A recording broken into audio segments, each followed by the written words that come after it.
Hi, my name is Gabriel Easterday Westbrooke, and I am the National Director of Seafood Strategy for Buckhead Newport Meats. So today we're here at Buckhead, Denver, and we're doing a scallop tasting, and we're with a whole sales team, and we're really trying to evaluate all of the different tiers of scallops and what makes each one of those tiers important to a different type of restaurant. Everywhere from super premium, fresh U8 jumbo scallops through to bay scallops from product of China. We're just trying to understand the scallop category and get a firmer grip on all the nuances of it.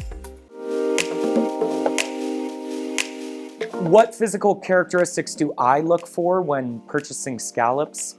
I mean, there's a number of different things. First of all, you always want to ensure that the product itself is fresh, and the best way to do that is with your nose. Past that, there's a lot of different characters. So you want to look for a nice glossy translucency.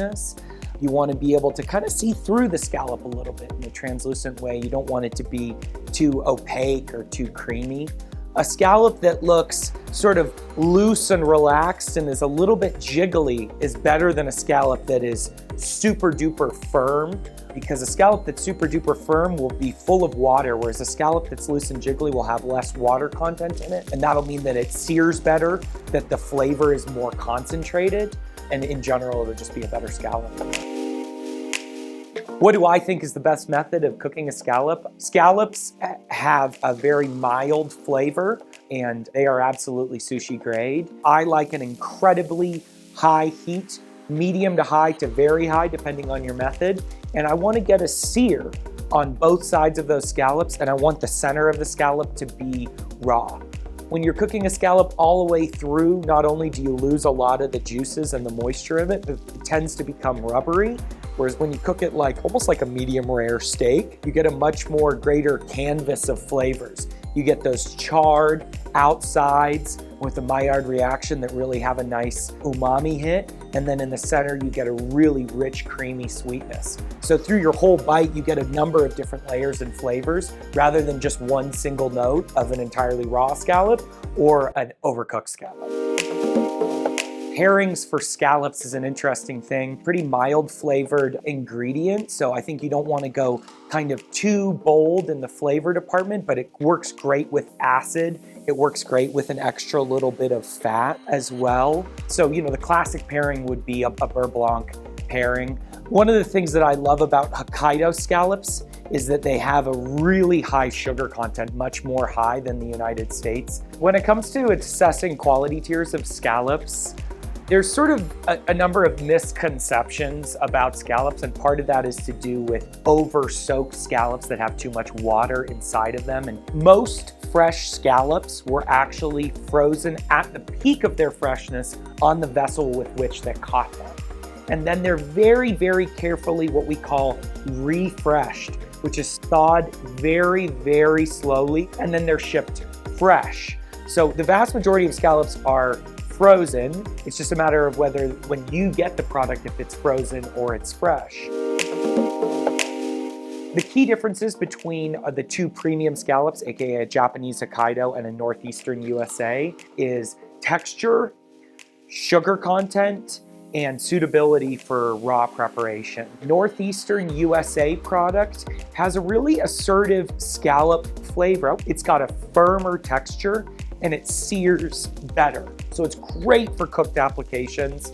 The Japanese Hokkaido is wonderful because it has a softer texture, which makes it a little bit more difficult to cook, but that softer texture results in a much creamier mouthfeel when you're eating it in a cooked application. And then also it has a much higher sugar content than the United States product. So it ends up coming out much sweeter, significantly sweeter. And then because of that sweetness and that creamy texture, the Japanese Hokkaido is absolutely wonderful raw. Really wonderful raw, whereas the USA product is not really suitable for raw preparations. So you get a little bit more versatility with Japanese product. We here at Buckhead are really, really excited about our Hokkaido Scallop program. This is a program that we have seen wild success on the West and the East Coast over the course of the past couple of years. Denver has historically really been a USA scallop market, and there hasn't been too many Hokkaidos in this market. So we're really excited to showcase to Denver just how exceptional these Hokkaido scallops are. One of the cool things that we love is doing a dual application. We have a cooked application and a raw application, so we're able to double the velocity within a restaurant, keep the product coming more regularly, turning more regularly, and then people get this wonderful experience. You know, in sushi, they probably had a Hokkaido scallop on their sashimi plate or as a piece of nigiri, but maybe they haven't had it as a Peruvian tiradito or a Italian crudo. It's such a great scallop and such a blank canvas in its mildness that the pairings are literally limitless. So when you're out talking to customers, I'm going to assume that most of the chefs at nicer restaurants are going to want a U10 scallop and a premium U10 scallop. If they're looking for a price fighter U10 scallop and are currently purchasing frozen, I wouldn't really wade into the Hokkaido conversation. I'd just have a conversation about frozen scallops, the wet and the dry that we touched earlier. But when we're talking about a fresh scallop, most of them are going to be using a U10 USA. So one of the tactics that I like to employ when introducing, I ask the chef, I say, hey, have you worked with Hokkaido scallops before? Chances are they're gonna say, oh yeah, I've tried them, I don't like them. Or, oh yeah, I like them, but you know, we don't buy them, or something along those lines. What I always like to say is I say, we have the most amazing Hokkaido scallop program. I'd really like to sample you a tub and come here and cook them with you. People have a really hard time saying no to free stuff, no doubt about it. So what you do is you set the onus is that I'd like to give you something for free, but in return, I would like you to eat it with me. And that really changes the conversation from here's a free thing, tell me how you think about it, to here's a free thing and we're interacting about it and tasting it next to the product that you're currently using. It makes it a collaborative effort, and honestly, it highly increases your chances of getting the sale.